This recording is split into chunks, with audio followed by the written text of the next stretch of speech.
नमस्कार, आप सभी का स्टार सिटी न्यूज़ में मैं इस वक्त मौजूद हूँ माधीपुर विधानसभा पंजाबी बाग वार्ड 92 में। इस वक्त हमारे साथ मौजूद हैं भारतीय जनता पार्टी की नवनिर्वाचित निगम पार्षद सुमन त्यागी जी। आइए इनसे बात करते हैं। मैं पहले आप अपनी जनता में क्या आप संदेश देना चाहेंगे जीतने के बाद? नमस्कार। मेरी पार्टी के शीर्ष नेतृत्व में जैसा मुझे विश्वास दिखाया और टिकट मुझे दिया, मैं अपने शीर्ष नेतृत्व का धन्यवाद करती हूँ, अपने संगठन का धन्यवाद करती हूँ, अपनी वार्ड की समस्त जनता का धन्यवाद करती हूँ जिन्होंने इतना प्यार, साथ और सहयोग देके मुझे विजयी बनाया। कितने वोट आपने हासिल किए मैम अपने वार्ड से? हमारे हैं 1972 वोट। 1972 वोट का आपका मार्जिन रहा मैम। जी हाँ। तो आगे के क्या लक्ष्य है आपने अपने वार्ड को लेके, क्या आपने सोचा है?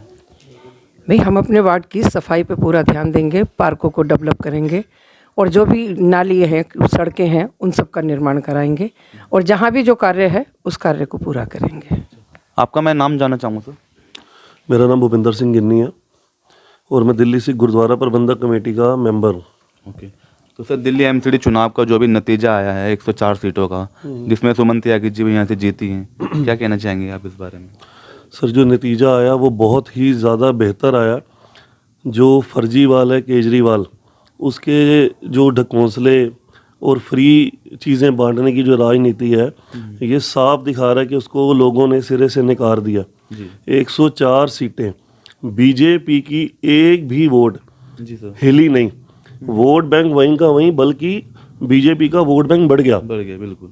सिर्फ जो कांग्रेस को छोड़कर आम आदमी में गए थे और कांग्रेस का जो वोट है वो आम आदमी को मिला है। अगर कांग्रेस भी अगर उस तरफ ना मुड़ती केजरीवाल की तरफ, तो आज नतीजे कुछ और ही होते। तो कम से कम हम 140-45 सीटों पर आते।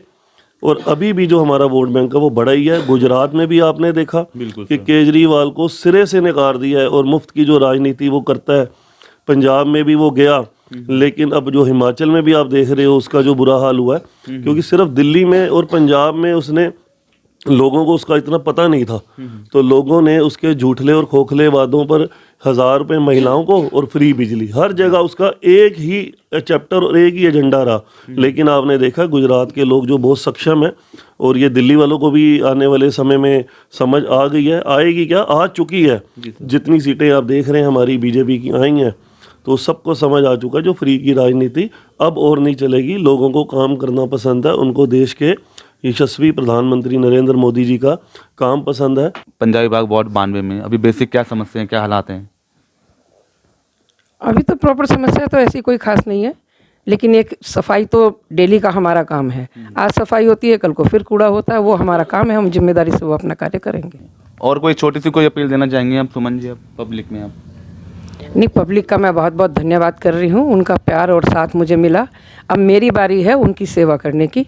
मैं 5 साल बराबर उनकी सेवा करूँगी। साथ ही भारतीय जनता पार्टी पश्चिमी जिला के उपाध्यक्ष हैं आनंद त्यागी जी। आनंद जी, जैसे सुमन त्यागी जी जो जीत के आई हैं पंजाबी बाग वार्ड 92 से, जी, कितनी खुशी है सर? क्या कहना चाहेंगे आप इस बारे में? खुशी की तो कोई सीमा ही नहीं है, क्योंकि कोई भी उम्मीदवार जो अपने वार्ड में जीतता है संघर्ष करने के बाद, तो खुशी की तो वास्तव में कोई सीमा ही नहीं रहती। कोई भी उम्मीदवार, तो हमें भी बहुत खुशी है। आपके सामने सर और भी अन्य दल थे, कांग्रेस हो गई, जैसे आम आदमी हो गई, और भी अन्य जो बीएसपी पार्टी हो गई, तो काफ़ी आपको चुनौतियों का सामना काफ़ी करना पड़ा होगा इस वार्ड से। एक्चुअली चुनौतियां तो चुनाव में होती ही हैं, लेकिन सुमन त्यागी जी 2012 से 17 तक इसी वार्ड में, जिसका नाम पहले राजा गार्डन था, निगम पार्षद रही हैं। 36 पोलिंग बूथ हमारे पुराने थे और 20 पोलिंग बूथ हमारे नए जुड़े थे। 36 पोलिंग बूथ पे हमारा सभी लोगों से 1-to-1 इंटरेक्शन था, तो हमें ज़्यादा परेशानी और ज़्यादा चिंता हमारे सामने नहीं थी। और 20 पोलिंग बूथ हैं, वो हमारा मजबूत गढ़ था। वहाँ मंजर सिंह सिरसा जी वहाँ पर स्वयं थे। सिरसा जी का एरिया लगता है, उनकी पुरानी कॉर्पोरेशन वार्ड था, तो हमें कोई ज़्यादा परेशानी का सामना नहीं करना पड़ा। सर, आगे के लिए आपने क्या सोचा अपने वार्ड को लेके, क्या करना चाह रहे हैं आप? आगे वार्ड के लिए जो लोगों ने हमारे से आशा और उम्मीद रखी है, जो विश्वास जताया है, हम उनकी आशा और विश्वास से पूर्ण रूप से खरे उतरेंगे और प्रयास करेंगे। हम दिलो जान से लोगों की इतनी सेवा करें, इतने कार्य करें कि आने वाला 2024 का जो पार्लियामेंट का चुनाव है, उसमें भारतीय जनता पार्टी के उम्मीदवार श्रीमान परवेज साहब सिंह जी वर्मा पुनः अधिकतम वोटों से विजयी हों हमारे वार्ड से। जी सर गुजरात चुनाव का अभी कल का रुझान आया सर, हिमाचल का भी आया, इस पे कुछ कहना चाहेंगे आप? गुजरात की जो जनता है वो बहुत समझदार है, पढ़ी लिखी है। वैसे तो जनता पूरे देश की पढ़ी लिखी और समझदार होती है, वोटर समझदार होता है, लेकिन गुजरात में पर्टिकुलर क्योंकि व्यापारी हैं, पढ़े लिखे लोग हैं, वो समझ गए कि ये फ्री के वो जाल में नहीं फंसे और वहाँ पे इसका कोई जादू नहीं चला।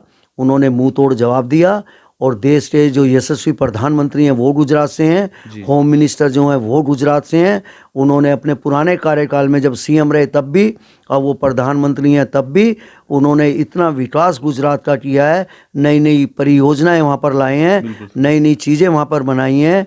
चाहे मान लो यूनिटी स्टैचू हो या सड़कों का निर्माण हो, बड़े बड़े पेरिफेरल रोड हों, एक्सप्रेसवे हों, एयरपोर्ट हों, दिल्ली बॉम्बे से अहमदाबाद से बॉम्बे का लिंक रोड हो, सभी का इतना डेवलपमेंट किया है। वहाँ की जनता विकास चाहती है। उनकी जब वहाँ की जनता का जब टीवी वाले एंकर वहाँ पे रिपोर्टिंग कर रहे थे तो कहते थे हमें फ्री कुछ नहीं चाहिए, हमें रोजगार चाहिए, फ्री कुछ नहीं चाहिए। और मोदी जी ने गुजरात की और देश की इतनी सेवा की है। मोदी जी हमारे हैं, हमारे देश के हैं, गुजरात के साथ साथ हिंदुस्तान का भी वो गौरव है। गुजरात की जनता पूरी ताकत के साथ उनको विजयश्री दिलाएगी। और आनंद जी एक छोटी सी कोई अपील देना चाहेंगे? अब जनता ने आपको जीत का जो भेजा है इस पे कुछ कहना चाहेंगे आप? मैं जनता से कहना चाहूँगा कि आपने जो विश्वास हमारे अंदर जिताया है, आप यकीन जानिएगा। मुझे सुषमा स्वराज जी की एक बात याद आती है, जब वो यहाँ से हमारी एमपी थी, वो कहा करती थी अक्सर मीटिंग में कि आप मुझे 1 गिलास दूध दोगे तो मैं 2 गिलास दूध वापस लौटाऊंगी। जनता का जो स्नेह और प्यार हमें मिला है, आप यकीन जानिएगा जनता की इतनी सेवा करेंगे, इतनी सेवा करेंगे कि आने वाले समय में भाजपा को इस वार्ड से कोई भी हरा ना पाए। ठीक है, धन्यवाद।